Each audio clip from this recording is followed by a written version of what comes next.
The wildfires that engulfed Los Angeles earlier this year looked like something you'd expect to see in a Hollywood disaster movie, but new data shows they're becoming an increasing reality across the world, and the UK has now had its first megafire.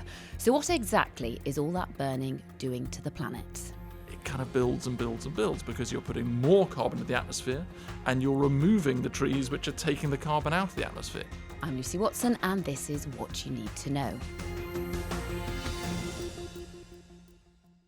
Martin Stew is our science correspondent. Martin, what's causing the rise in these wildfires then? Well, it's worth saying for starters, wildfires do happen. Naturally, they have done for centuries and centuries. What we're talking about here is a sort of an unnatural rise, and it won't surprise you to know that we, yes, humans, have a large part to play. So half of it is to do with the land use, so loss of biodiversity, taking down trees, moving things around. The other half is the impact of climate change itself. We get more extreme heat, we get more extreme drought. That makes plants, shrubs, trees more liable to burn. And scientists are saying that the biggest wildfire events are probably 2 or 3 times more likely as a direct result of global warming, and some specific fires, like for example that LA one that you were talking about, actually were even more susceptible as a result of the changing climate. So they think that the area that burnt in LA was 25 times greater than it would have been had we not had some form of man-made climate change. Okay, so I remember last summer even, there was a big blaze in the North York moors. I can also remember actually going myself to a huge forest fire that damaged property and cars and homes in Wennington in East London. And then there was also in Dorset and Wiltshire last summer too. So where are they increasing? Are there specific areas, countries? So, globally, all over the place, it was a 9% increase in the amount of emissions from wildfires over the last year. Last year, actually, the worst place was the Americas. So we know about the LA fire, actually. That was kind of big on impact. It looked very dramatic on TV. In terms of scale, was pretty small compared to other things. So Canada, Bolivia and Brazil were the 3 really big ones because they've got huge areas of forest. So when that starts burning, it's very hard to fight those fires. You can't really fight it. You're just trying to contain. And so those are huge areas. And between the 3 of those ones are releasing the most CO2 into the atmosphere. But other places that really never get reported on, Africa, for example, in 1 week, 22 million hectares burned in 1 week. And if you look at that, it includes 2.5% of the Democratic Republic of Congo and 6% of Angola, which is about a third of the size of the UK. So enormous areas that don't even really get talked about at all. Why aren't we hearing about it, do you think? It's a mixture of things. Sometimes it's the places where the biggest fires burn are the more remote places because it's dense forest, it's in the wilds of Canada, it's in Bolivia, it's in the Amazon jungle, these sorts of things. So it's hard to get the access to them. And also because wildfires do happen, it's hard to kind of pinpoint and say this one thing is particularly bad. I remember just sort of anecdotally, there was real sort of moral panic about the Amazon burning, wasn't there, about 5-6 years ago, and we saw these amazing pictures. What we've seen this year was as dramatic as that. It just didn't, the pictures weren't going viral around the world. Depends on the busy news day or not, whether it makes it, sadly. Yeah. So when I knew that we were going to have a chat about it, I thought, I wonder how bad, actually, statistically, and everyone loves some figures and stats, don't they? How many kind of fires do we have or have we had? And I looked it up, and in England and Wales alone, we tackled 856 wildfires up to mid-August, which is 6 times more than in 2024. Yeah, just on that sort of 6 times 2024, be slightly careful because if you remember the summer of 2024... my sources have failed me, Martin. No, your numbers are good. Your numbers are good. But remember, the summer of 2024, there were massive wildfires in southern Europe. Yes, I do remember those. And then we had a really damp, soggy, dull summer. Right. So actually, that was a bit of an outlier. However, when you look back at, say, 2023, 2022, 2021, we've still had sort of twice the number of call-outs this year than we did back then. So if you look across the UK, actually, the last year was the worst on record. The larger area burnt than actually burnt in Greece, and you obviously normally associate Greece because it's hotter with more wildfires. And if you look at the actual area, it's 47,735 hectares, which is about twice the size of Liverpool. But more importantly, it's nearly twice the previous record. And I'm liking your stats better than mine. Thank you. They're more well thought through, I think. Occasionally. And then we've got that megafire you talked about, which sounds impressive, doesn't it? Sort of headline stuff, megafire. What makes it something a megafire, by the way? Well, it's a kind of categorisation of the size. So once it goes beyond 10,000 hectares, which is about 15,000 football pitches, if that's easier to sort of... Oof, that's better. So I understand that much more. Yeah. So it's a megafire. And this particular fire, which is in Carbridge and Dartford up in sort of Cairngorms up in Scotland, that fire was more than 10,000 hectares, 5 times bigger than the Saddleworth Moor fire, if you remember that in Manchester about 7 years ago. So really, really big thing. And that's the kind of biggest wildfire on record. And why? Well, the large part is, whereas in America the kind of main fire season tends to be in August, as you get to the end of the summer, everything's really hot and really dry. In the UK, actually, it's often relatively early in the spring when you've still got some dead stuff from the winter. See, I would have gone for August too. No, I would have too. But it's because you've got the dead plants and stuff around from the winter still, and we had a really dry... More debris almost. Exactly. Is that the kind of idea? It's kindling, isn't it? Yeah. It's basically, it's ready to burn.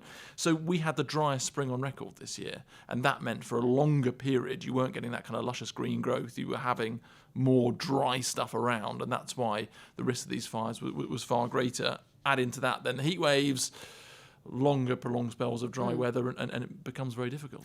So climate change is bringing these longer, drier summers to us. I mean, I guess our new normal. Yeah. Although it doesn't feel that new anymore, because we've had a fair few of them now. But wildfires are actually making climate change worse, aren't they? Yeah, they can. It's a vicious cycle, really. At one side, you've got the fact that we remember our biology lessons from primary school, we need the trees because they absorb the carbon. So if they're burning, we lose that carbon absorption. But the bigger end is the other side. When you burn those trees and you burn the forests, you're releasing carbon into the atmosphere. So, oh no! Well, you think about a log fire at home. When you burn that, it's sooty carbon. Yeah. A log is a bit of carbon, so you burn it, it goes out into the atmosphere. Again, this happens naturally, but normally it's balanced out by the ecosystem of then more trees growing, and sometimes you need a bit of fire to trigger growth and clear all those sorts of things. But if you look at the carbon emissions from wildfires, last year equated to the emissions from the 200 lowest emitting countries combined. So it's a massive thing. It's often a natural process, but it's also a huge impact on the climate. And so as we start to see more of these fires, it kind of builds and builds and builds, because you're putting more carbon into the atmosphere and you're removing the trees which are taking the carbon out of the atmosphere. So it's a slippery slope, really. Oh, this is turning into very dreary. Yeah, no, sorry. Martin. There's also been a significant report this week on climate action. Yeah, that's right. So there's two things. If you're thinking about what you want to do about our changing climate... Yeah, well, that was obviously going to be my question at some point. What can we do, Martin? So there's two options. You either what's called mitigate, or you have adaptation. Mitigation means let's try and stop the change getting worse, i.e. let's put less carbon into the atmosphere, let's burn fewer fossil fuels, all those sorts of things. And that's why you have these climate conferences like COP, which is coming up quite shortly. The issue with mitigation at the moment is that the world is kind of falling behind, and with leaders like Trump coming in who are pulling out of the Paris Climate Agreement, you're losing momentum and initiative, and so we're struggling on the mitigation front. The other side is to say, right, well, even if we stop putting fossil fuels into the atmosphere now, things are still going to get warmer because carbon dioxide stays in the atmosphere for centuries. So you need to adapt. You need to be able to cope with the changing climate. And so you need to put money and resources into preparing people and infrastructure and wildlife to be able to cope with what's happening. And if we go back to April, the Climate Change Committee, which is a sort of an arm's length section of the government who advise our government on what needs to happen with climate change, they said at the moment our adaptation, how well prepared we are, was basically not appropriate. It wasn't up to scratch, and we were falling further and further behind. And even since the new government came in, there'd been no discernible change in being able to adapt. So the Labour government then said to them, right, can you give us some advice? Tell what are we looking at? Because these are long-term things. You've got to have something to plan for. And on Wednesday, they came back and they said, right, you need to plan by 2050 for 2 degrees of warming. And that sort of got some headlines because the target is to try and keep global warming to 1.5 degrees. Yeah. So I asked the woman from the Climate Change Committee, I said, right, is that it? Is 1.5 dead in the water? She said, no, we're still aiming for that.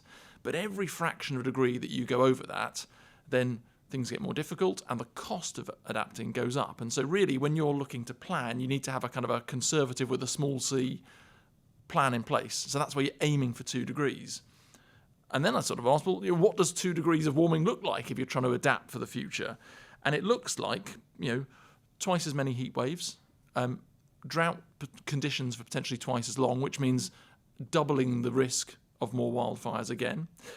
Plus, on the flip side, because we're talking about hot and dry there, when you then get rain, it tends to fall in more intense bursts, which then you get flooding, particularly flash flooding in rural areas, which is the other real issue, and that little bit of sea level rise. So all these things you've got to think about. And you've also got to think, because you're planning not just for 25 years' time for 2050, but you're planning for however long it may be if you're building some huge project. They said you should have contingencies to be able to upscale all that kind of adaptation for 4 degrees of warming. It's like when you build a motorway bridge, you build it wider than the motorway, so if you need to stick an extra lane on, you don't have to knock all the bridges down. It's kind of just have a bit of grown-up forethought for what the worst-case scenario could be. My husband always says to me, worry about problems that you can fix. Yeah.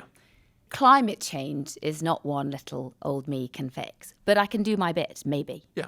What can someone like me do to assist in some way? Well, what do you do at home that's good? What I'm terrible. I'm here telling people what's going on, but I don't do enough. I try and eat less meat on certain days. I'll try and take the bike rather than the car on certain days, but I still fly off and go off on holiday. I'm not holding myself up as a bastion of somebody who is green at all. There's lots more that I could be doing. I had a really interesting conversation the other day with a guy who was a neuroscientist. He was talking about sort of behavioural change and how you enact it around climate change. And his question to me was, if you want to sort of encourage people to make cleaner, greener choices, do you scare them or do you offer hope? And I was I don't really know what the best option is, because you do. Because we do tend to scare. Yeah, exactly.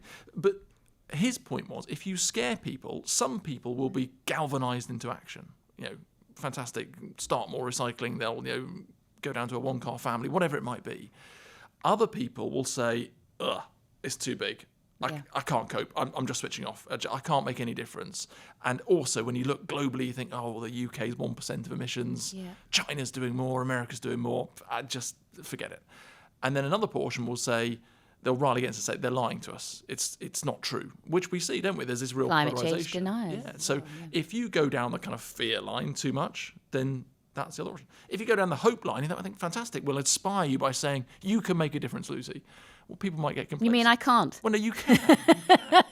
But what he was saying, which is really interesting, and we need to maybe reflect this more in our reporting, well, I certainly do, is actually by taking small actions as individuals, you then feel empowered to make more of a difference. So even if it's organising or doing a local litter pick, you then start meeting other people who have a similar mindset, and then you think, oh, actually, I quite like that, and I'll do this thing. Mm-hmm. And by seeing and being involved in positive action, it encourages more action. So actually, kind of fear, hitting someone with a stick, or hope with a carrot don't really work. Mind you, none of us respond very well to being shouted at, do we? No. It's that kind of like... No, they don't, and it's difficult. Approach. But it's very hard not to scare people when the figures and stats and stuff that keep coming out from science are quite scary.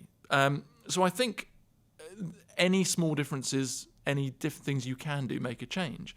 But the other thing is, and here's a classic thing of human nature, if you ask people what is the biggest thing you can do to help the environment, they normally say recycling, because we can all wash out a tin of baked beans and put it in the recycling bin and we feel quite good about ourselves because it's... Oh, do you wash yours? Well, some... Oh, God! No, sometimes. Oh, dear! I'm failing at every point. No, but... No wonder I've got foxes. No, well, exactly. But he was saying that actually that's nowhere near the biggest thing you do. If you really want to make a difference, it's the hard things. Have one fewer child.